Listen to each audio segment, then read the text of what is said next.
Yes! We're back. Ladies and gentlemen.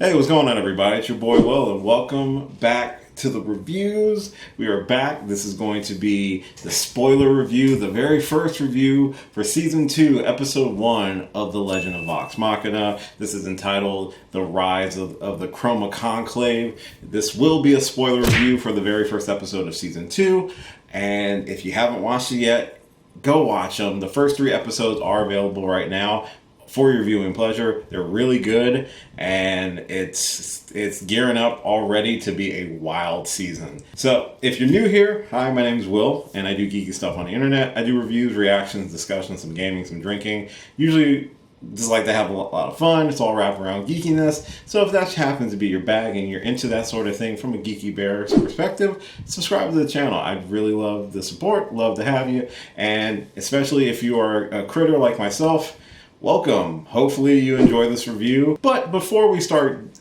actually getting into the meat and the nitty-gritty of this review, I do want to kind of explain the format that's going to be happening for this series of reviews for The Legend of Vox Machina Season 2. So if you remember, Season 1, I did them in batches because, as they tend to do with The Legend of Vox Machina, they released the episodes in threes. Last season, I did them as one big review for all 3 episodes per week.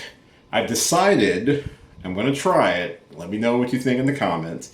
I'm going to do individual episodes for each. Even though 3 come out each Friday, I am going to be doing them individually. I figured this might work a little bit better because A, I don't feel rushed or constrained by trying to keep the video to a normal watching, like 20 minutes or something like that. I can give a little bit more breathing room for each episode, maybe touch on some little bits here and there. What does that mean in terms of releasing? I'm gonna try to get them out over the course of the weekend after they air. So hopefully this video drops the next day, and then another one the next day, and then another one like Monday or Tuesday. That gives you time to watch each video individually and then get ready for the next week. Just so you're aware of it, I'm not going to explain that every single time for the rest of the videos. I just wanted to explain it for this first one, especially if you are new or just discovering my channel. If you're a longtime critter who just happened to see like the trailer reaction that I did a month ago or anything like that, so I welcome you. That's the format. Let's talk about episode 1. All right, so episode 1, entitled The Rise of the Chroma Conclave, picks up in the immediate aftermath of the season finale of Season 1, where Vox Machina and most of the higher-ups and just people of Amon are at the Cloud Keep, hearing Sovereign Uriel's declaration that he's succeeding the throne to the Council of Tal'Dorei, when 4 dragons roll up. And it just leads to very ominous fears about what's going to happen to the citizens of Amon and the people of Tal'Dorei as a whole. It doesn't look good. This entire first episode is one massive massacre of the entire people. There are a lot of bodies, and most notably, we lose Sovereign Uriel, where he dies thanks to one of the dragon's miasma. Yeah, it's kind of sad, brutal, in front of his wife, whole 9 yards. So the 4 dragons are led by Thordak, who is a red dragon. I'm assuming it's a he, is leading the charge of this decimation of Amon and kind of just the takeover of Tal'Dorei. This is a plan that was initially crafted for a long time, and a lot of it was thanks to the Brimscythe, who made his way onto the Council of Tal'Dorei, made his way to weakening their defenses.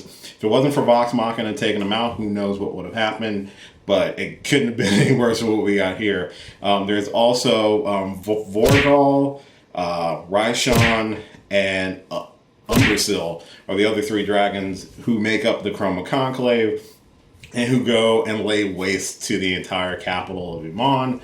And like I said, killing Sovereign Uriel in the process. Vox Machina has to split up to try to make their way through the city, try to get to Gilmore's shop where they're going to try to escape. Whole time you're seeing death and destruction. We know that Raishan recognizes Keyleth. That was the eye in Brimsice's lair that noticed them. Based off of this, we can tell that Vox Machina is already on their radar. They're able to save Gilmore because he's kind of trapped in the shop after he gets decimated, but they're able to escape back to their keep, where some of the other citizens have also escaped at the same time. Unfortunately, I believe the dragon's name is, I think this is Vorgal, like the ice-type dragon that shows up and continues the decimation, just no mercy to anybody. And Vox Machina, they barely escape through the tree to Whitestone in order to try to seek aid from Cassandra and Keeper Yenin, and then try to formulate some sort of strategy of what to do going forward. If you are new here and this is your first time checking out one of my reviews, I am a critter.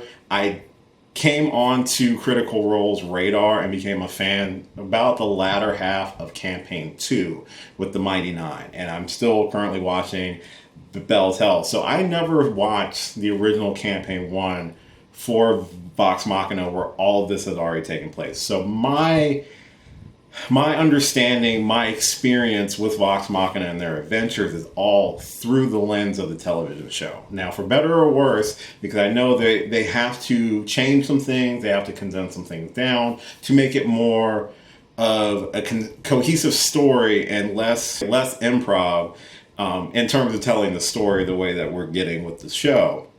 However, one thing I really enjoyed about season 1, and definitely with these 3 episodes in season 2, is that although it's scripted at this point, the improvisation and the snarkiness and the things that make these characters lovable and a joy to watch are still there, and it doesn't feel like they've lost anything that really was translated from the live streams, at least in my personal opinion. Again, you're talking to someone whose main interpretation of the series is coming from the guys of the TV show, not necessarily from the guys of the live stream. And for a lot of these reviews, they are spoiler reviews. If you forgot, it's a spoiler review. But for a lot of these reviews, I'm going to try to keep the spoilers mostly relegated to what we've currently experienced and not necessarily jump too far ahead. Like, I know some things, and there are some things that I'm probably going to mess up. So feel free to comment and correct me, or just share your thoughts in the comments. I welcome conversation. I really do. I know that certain people make it out. I know that we're going to see certain people again. We saw like Lady Allura and Lady Kima helping to defend the Sovereign's family, protecting some of the Council of Whitestone during the attack. And, you know, Allura can handle her shit, which is amazing. Like, she's able to restrain one of the dragons temporarily, but she's also able to protect the people from its miasma, its poison gas, whatever its ability is. Couldn't save the Sovereign, though. Ugh. I have a general understanding. Allura makes it out. Lady Kima makes it out. I'm pretty sure most of the council makes it out. I'm even guessing the Sovereign's family probably made it out. So we know that a good number of the more powerful people are able to escape Amon, hopefully to Whitestone. But based off of where it seems like this is going, the dragons aren't just going to be satisfied with Amon. They're definitely looking to expand their reach and power. And it's just going to look bad, so they have to come up with some sort of plan. And that plan does take the form of going to the oldest city of Vasselheim, where they're going to seek aid from some of the temples and the holy people. And this city is millennia old. It stood well before this age of Exandria. It's the Dawn City, I believe that's what it's referred to. Everyone's kind of on board with going to Vasselheim, except for Scanlan. Scanlan's definitely shaken by the events that transpired with the dragons attacking, and he feels the scope of this is outside of their realm, outside of their league. However, after seeing the quick turnaround that Whitestone has been experiencing after they help oust the Briarwoods, they start to feel a sense of purpose and a sense of resolve to be like, yeah, they might be a bunch of assholes, but they can make a difference if they really try. I'm paraphrasing here. And that's basically what takes us to the end of episode 1. One key note about this episode is that we start getting a better look at some of the other characters of Vox Machina, whereas season 1 was heavily focused on Percival and his journey and trial through reclaiming Whitestone from the Briarwoods, also battling Orthax, the demon that he had unknowingly made a contract with. And besides, our side quest with Pike and some of the growth that Keyleth had during season 1. Season 2 definitely seems to be gearing up to give us more expanded information and stories and a renewed focus on the other characters, most notably Vasseldan and Vexalia, the twins, as well as Grog, taking kind of like point in these first few episodes, and we'll talk more about those situations in the other reviews. But one thing that we do begin to see, especially beginning with the attack on the Cloud Top, is that we do see a figure moving through the death and destruction. It seems to be a figure cloaked in black with a white, like porcelain looking face. And the only person that seems to notice this is Vasseldan. I do know that this is the Matron of Ravens, Goddess of Death, the Raven Queen, so on and so forth. This person becomes very important to Vasseldan's story going forward. That is something that is kind of a through line for campaign 1. So it makes sense that it also becomes a through line for season 2, and what I'm assuming is going to be season 3. I don't assume that they're going to have this whole arc with the Chroma Conclave wrapped up in one season. Based off of the journey that is laid out before them, it's definitely going to take probably this and next season in order to probably tell the story properly and to give it the breathing room and the dedication and the time to really flesh out 100% and give a satisfying story with a satisfying conclusion. But this first episode is brutal. It hits the ground running. Don't get a chance to breathe much in this first episode until they finally make it to Whitestone. If you ever thought the show was for kids, hopefully if you watch season 1, you would definitely know the show is not for kids.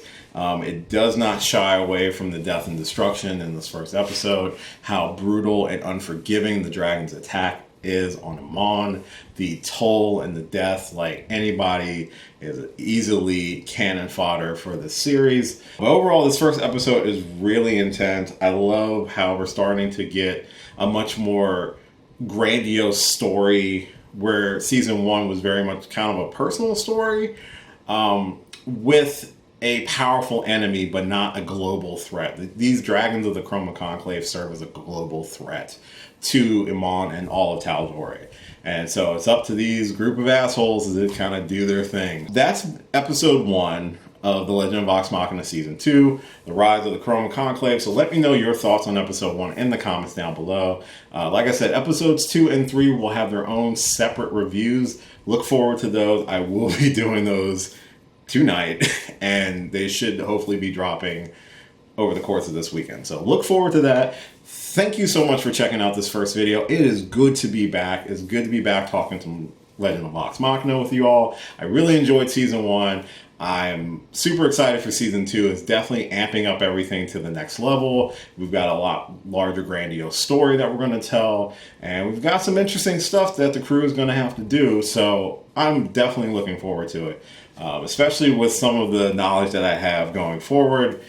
I'm very excited to see that animated. So let me know all your thoughts on this first episode in the comments down below. Make sure you check out the other reviews that will be dropping after this. If you're new and this is your first time checking me out, thank you so much for watching this video. I really do appreciate it. If you did enjoy this and you happen to want to see what the next reviews are going to be like, subscribe. It would really help me out, and I would really love to get to know some new people. So thank you so much. If you do, even for just watching this video, thank you for checking it out. Feel free to like and share this around the internet if you would, please. If you are interested, you can follow me on a lot of different social media platforms listed at the end of this video. I do have a ton of videos on this channel right now that you're more than welcome to check out. Like, share, subscribe, all that fun stuff. As always, until next time, let's see where we go from here, and I'll catch you later.